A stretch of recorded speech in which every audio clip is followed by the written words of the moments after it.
राजगृह में एक दासी रहती थी जिसका नाम था पूर्णा। राजगृह एक जगह का नाम था। पूरे दिन के काम के बाद पूर्णा रात्रि में धान कूट रही थी। रात्रि में धान कूटने के पीछे का कारण था कि पूर्णा अपने प्रेमी की प्रतीक्षा कर रही थी। जो व्यक्ति पूरे दिन मेहनत का कार्य करता है उसे रात को नींद जल्दी आती है, परंतु पूर्णा नहीं चाहती थी कि उसे जल्दी नींद आ जाए, क्योंकि उसे अपने प्रेमी से मिलना था। इसलिए वह चावल कूट रही थी। गर्मियों का समय था। पूर्णा पसीने में लथपथ थी। पूर्णा बार बार बड़ी आशा के साथ द्वार पर जाती और देखती कि उसका प्रेमी आया या नहीं। पूर्णा थकी हुई भी थी और कामातुर भी थी, परंतु उसे दूर दूर तक अपना प्रेमी आता नहीं दिख रहा था। इस वजह से वह निराश भी थी। उसकी आंखों में नींद भरी हुई थी, लेकिन वह सो इसलिए नहीं रही थी कि यदि वह सो गई तो उसका प्रेमी द्वार पर आएगा और उसे सोते देख वापस चला जाएगा। पूर्णा द्वार पर खड़ी थी, प्रेमी की राह देख रही थी। दूर दूर तक कोई नहीं दिख रहा था। तभी उसने देखा कि पास के ही आम्र कुंज में, जहां बुद्ध का निवास था, जहां बुद्ध अपने भिक्षुओं के साथ ठहरे हुए थे, पूर्णा देखती है कि वहां एक अजीब सी हलचल है।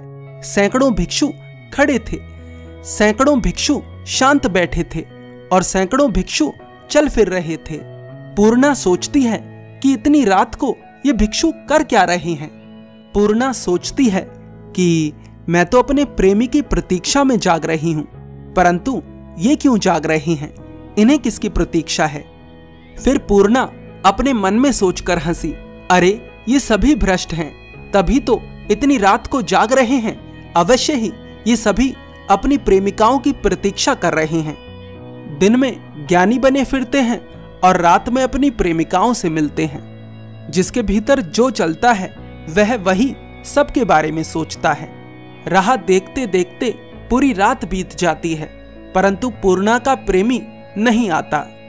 अगले दिन आश्चर्य की बात यह होती है कि बुद्ध उस स्त्री के घर भिक्षाटन के लिए आ जाते हैं। बुद्ध को देखकर पूर्णा बुद्ध से भिक्षा के लिए मना करने की सोचती है, परंतु मना कर नहीं पाती।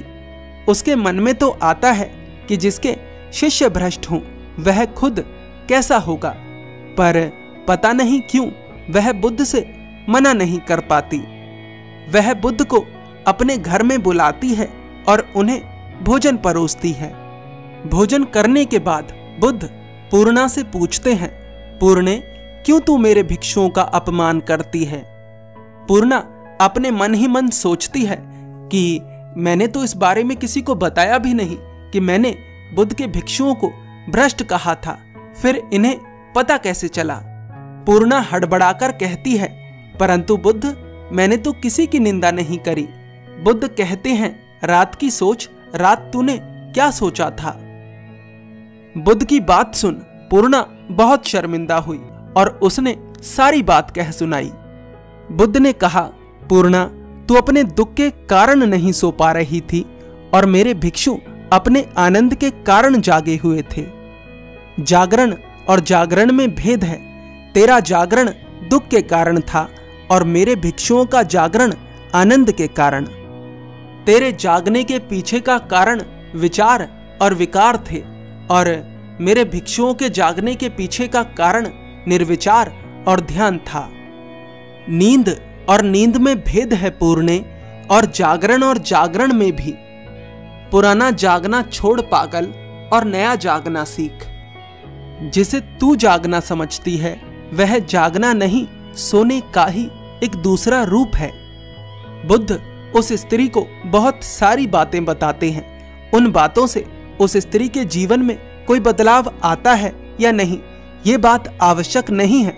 आवश्यक ये है कि इस घटना से हम क्या सीखते हैं। इस कहानी से जो सबसे बड़ी बात हम सीखते हैं वो ये है कि जैसी हमारी खुद की सोच होती है, जैसे हम खुद होते हैं, वैसा ही हम दूसरों को भी सोचते हैं। एक चोर पूरी दुनिया को चोर समझता है, एक लालची पूरी दुनिया को लालची समझता है, एक क्रोधी पूरी दुनिया को क्रोधी समझता है, हमारी सोच सत्य नहीं है, केवल एक दृष्टिकोण है।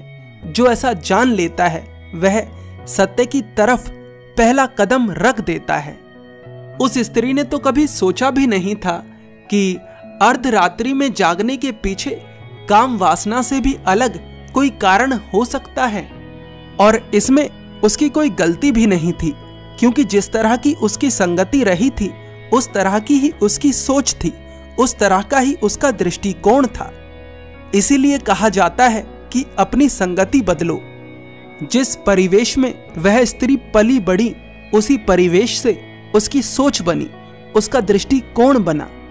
अब प्रश्न उठता है कि क्या सोच को बदला जा सकता है, क्या दृष्टिकोण को बदला जा सकता है?